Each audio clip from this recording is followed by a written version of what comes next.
Study IQ IAS, आपका selection हमारा mission. ISIS, al-Qaeda, Hezbollah, Hamas, Houthi, Lashkar Taiba, Hizbul Mujahideen, आखिर इन organisations का मकसद क्या है? ये शुरुआत कहां से हुई इनकी और इनके अंदर आपस में कनेक्शन क्या है?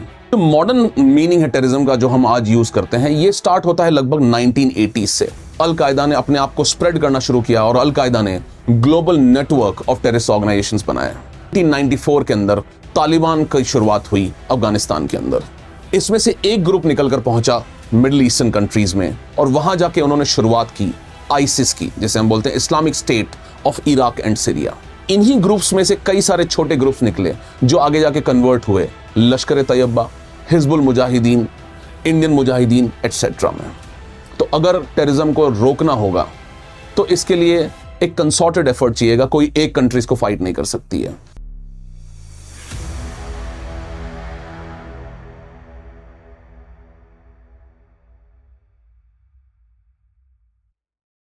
जब भी आप टेररिज्म वर्ड सुनते होंगे तो आपके मन में कई ख्याल आते होंगे कि आखिर टेररिज्म होता क्या है, इसकी शुरुआत कहां से हुई। कई सारे इस्लामिक ऑर्गेनाइजेशन, कई सारे टेररिस्ट ऑर्गेनाइजेशन के नाम आपने सुने होंगे, ISIS, al-Qaeda, Hezbollah, Hamas, Houthi, Lashkar Taiba, Hizbul Mujahideen. आखिर इन ऑर्गेनाइजेशंस का मकसद क्या है? ये शुरुआत कहां से हुई इनकी और इनके अंदर आपस में कनेक्शन क्या है? अगर टेररिज्म को आप समझना चाहते हैं बहुत ही सिंपल शब्दों में, तो थोड़ा सा हमें पिछले 2-3 डेकेड्स में जाना पड़ेगा, जहां हमें समझ में आएगा कि टेररिज्म जो आज हो रहा है इसको आखिर सपोर्ट कहां से मिला है। क्योंकि टेररिज्म करने के लिए एक आपको इकोनॉमिक सपोर्ट की जरूरत पड़ेगी, आपको आर्म्स एंड एम्यूनिशंस की जरूरत पड़ेगी और यहां तक कि आपको एक आइडियोलॉजिकल सपोर्ट की भी जरूरत पड़ेगी। आखिर ये किसने प्रोवाइड किया इन सारी टेररिस्ट ऑर्गेनाइजेशंस को?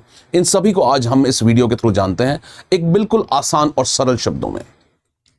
अगर हम शुरुआत देखें टेररिज्म की, टेररिज्म ऐसा नहीं है कोई नया फिनोमिना है। टेररिज्म जनरली जो वर्ड है, it originates from the French word terrorisme, which was used for the first time in the French revolution to protect the French revolution. एक गिलोटिन करके एक फिनोमिना हुआ करता था, अंदर जो भी उसके खिलाफ बोलता था उसे मार दिया जाता था।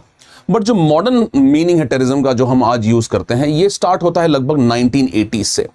इसके अंदर आप देखेंगे कि वर्ल्ड पॉलिटिक्स जो कि सेकेंड वर्ल्ड वॉर के बाद में थी, पूरी दुनिया 2 कैंप्स में डिवाइडेड थी। एक कैंप था United States of America led, जो कि कैपिटलिज्म को रिप्रेजेंट करता था, और दूसरा वर्ल्ड जो था वो यूएसएसआर को रिप्रेजेंट करता था और जो कम्युनिस्ट सिस्टम को रिप्रेजेंट करता था। यूएसएसआर उसका लीडर था, जिसका सक्सेसर स्टेट आज हमारा मॉडर्न डे रशिया है।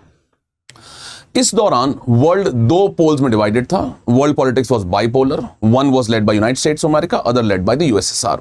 इसी दौरान इस पूरे फिनोमेना को बोला गया कोल्ड वॉर। क्यों इसे कोल्ड वॉर बोला गया? कि ये दोनों कंट्रीज जो कि सुपर पावर्स थी, यूएसए और यूएसएसआर, ये कभी आपस में नहीं वॉर लड़े, लेकिन ये एक दूसरे की ये हमेशा अपना इन्फ्लुएंस बढ़ाना चाहते थे। इस इन्फ्लुएंस बढ़ाने के चक्कर में जब भी कोई दूसरी कंट्री इन्फ्लुएंस बढ़ाती थी, मान लीजिए कि यूएस जब अपना इन्फ्लुएंस बढ़ाना चाहेगा, यूएसएसआर इसको इनडायरेक्टली अपोज करेगा, और जब यूएसएसआर अपना इन्फ्लुएंस बढ़ाना चाहेगा, यूएस इसको इनडायरेक्टली अपोज करेगा। इसी कोल्ड वॉर पॉलिटिक्स में एम्बेडेड है origin of the modern terrorism. बात करते हैं अफगानिस्तान की 1980s में। कोल्ड वॉर ऑलरेडी 40 साल तक चल चुका था, अपना पीक देख चुका था, और जब 1980s में आता है कोल्ड वॉर, तब अफगानिस्तान के अंदर एक कम्युनिस्ट रजीम पावर में आई। अब यूएसएसआर क्योंकि कम्युनिस्ट कैंप का हेड था, it was the super power that represented the communist countries. USSR को लगा कि हमें अफगानिस्तान के अंदर कम्युनिस्ट पार्टी को प्रोटेक्ट करना पड़ेगा, और इसी नाम पे यूएसएसआर ने अफगानिस्तान को इन्वेड किया।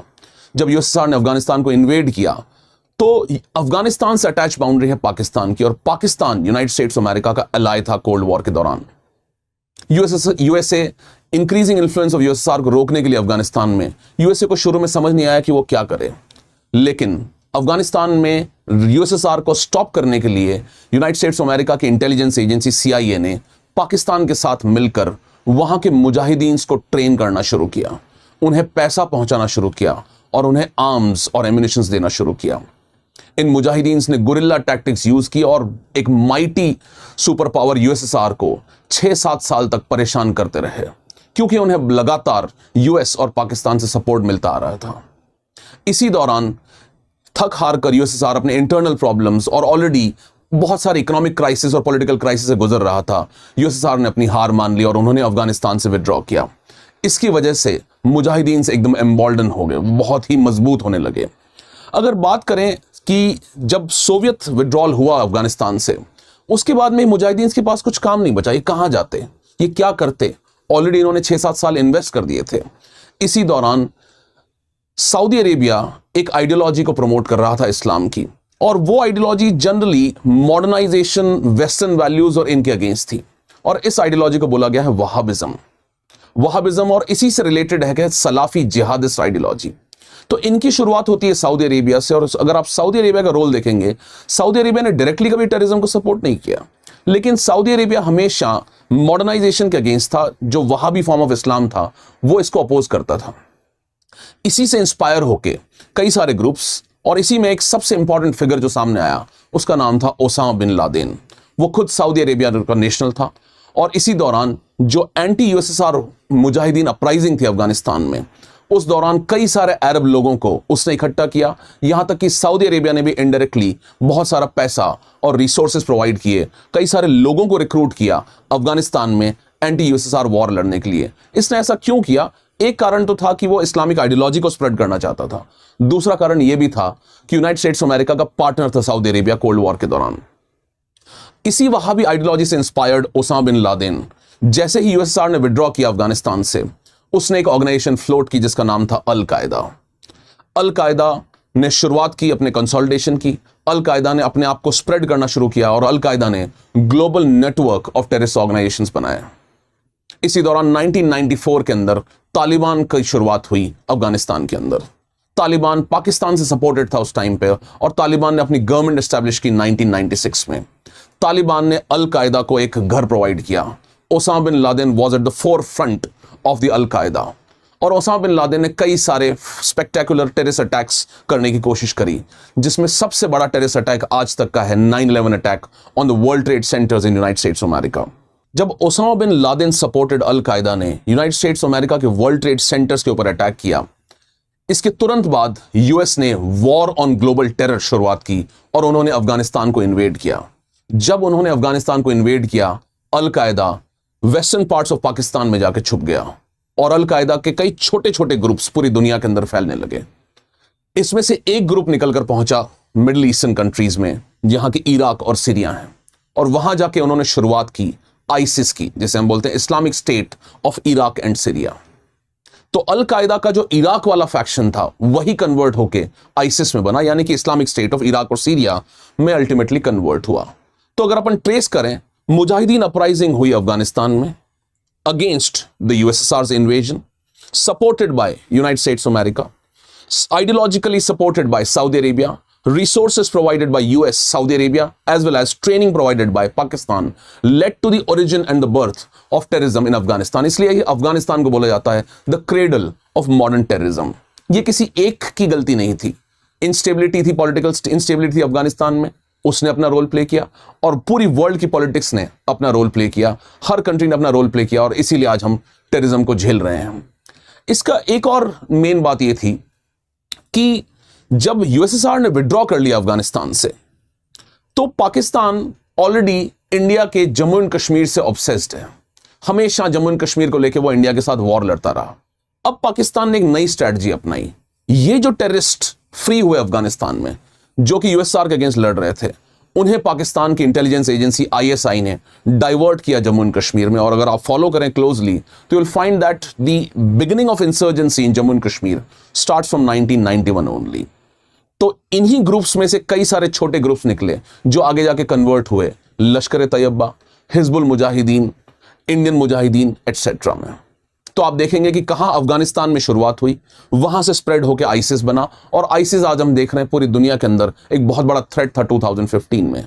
वहीं इंडिया के अंदर जो पहलगाम अटैक हुआ, उसके अंदर जो टेररिस्ट ग्रुप्स ऑपरेट कर रहे हैं, ये कहीं ना कहीं अपना ओरिजिन अगर आप ट्रेस करें तो अफगानिस्तान से ही निकलेगा इनका। और मॉडर्न डे अफगानिस्तान में जब 2020 में यूनाइटेड स्टेट्स ऑफ अमेरिका ने विड्रॉ कर लिया, तालिबान एक बार फिर पावर में आ गया है। तो आप देखें कि ये सारी जो ऑर्गेनाइजेशंस हैं, इन्हें बोला जाता है ग्लोबल टेररिस्ट ऑर्गेनाइजेशंस। क्यों? क्योंकि ये कहीं एक जगह लोकेटेड नहीं है, पूरे वर्ल्ड में स्प्रेड है, और इनफैक्ट ये एक बहुत बड़े ज्योग्राफिकल एरिया के अंदर स्प्रेड है।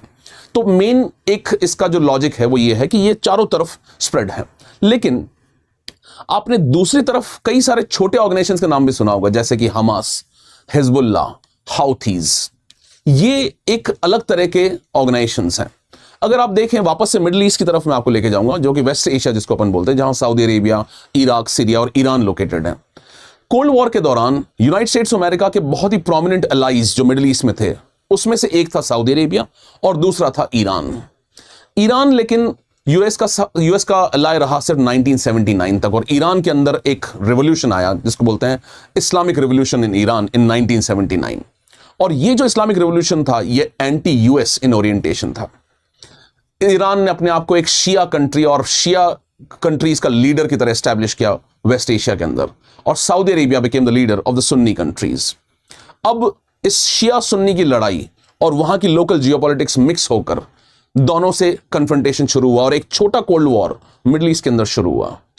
और ईरान ने कई सारे ऐसे छोटे टेररिस्ट ग्रुप्स को सपोर्ट किया, ऐसे ग्रुप को सपोर्ट किया जिनका मेन लॉजिक तो रेजिस्टेंस था, not necessarily spreading global war on terror और not spreading global terrorism as such, like the Sunni ideology has supported the spread of the terrorism. और इसी दौरान ईरान सपोर्टेड हिजबुल्लाह, हमास और हाउथीज, जिनका आप नाम सुनते हैं, वो आज मिडिल ईस्ट के अंदर एक्टिव हैं। तो अगर आप जितने वर्ल्ड के आज टेररिस्ट ऑर्गेनाइजेशंस को देखें, अल-कायदा, ISIS, लश्कर तैयबा, हिजबुल मुजाहिदीन, हिजबुल्लाह, हाउथीज, इन सब की शुरुआत होती है ग्लोबल पॉलिटिक्स यानी कि कोल्ड वॉर के दौरान। और कोल्ड वॉर के दौरान इस पूरे अभियान में, इस पूरे टेररिज्म की प्रॉब्लम में किसी एक कंट्री का रोल नहीं है। यहां सबसे प्रोमिनेंट रोल है यूनाइटेड स्टेट्स ऑफ अमेरिका का, सबसे प्रोमिनेंट रोल है सऊदी अरेबिया का जिसने आइडियोलॉजिकल सपोर्ट प्रोवाइड किया, और इसके अंदर एक बहुत इंपॉर्टेंट रोल है पाकिस्तान का जिसने कि इनको ट्रेनिंग और इनको एक तरह का तैयारी दी जो कि जिसके थ्रू ये टेररिस्ट अटैक्स को ऑपरेट कर पाए। तो अगर टेररिज्म को रोकना होगा तो इसके लिए एक कंसॉर्टेड एफर्ट चाहिएगा, कोई एक कंट्री इसको फाइट नहीं कर सकती है। कंट्रीज ने कन्वीनियंटली टेररिज्म को यूज किया as a measure of foreign policy to wage proxy wars against the other countries. जैसे यूएस आज चाहे टेररिज्म के अगेंस्ट खड़ा हो, लेकिन यूएस ने टेररिज्म को एक टाइम पे यूज किया है यूएसएसआर को हराने के लिए कोल्ड वॉर के दौरान। इसीलिए आज इंडिया जो कि एक विक्टिम है टेररिज्म का, हमेशा इस बात की अपील करता है कि पूरी दुनिया को साथ आकर लड़ना पड़ेगा। Terrorism is a global problem, it is not a very simple problem. Study IQ IAS, आपका सिलेक्शन हमारा मिशन।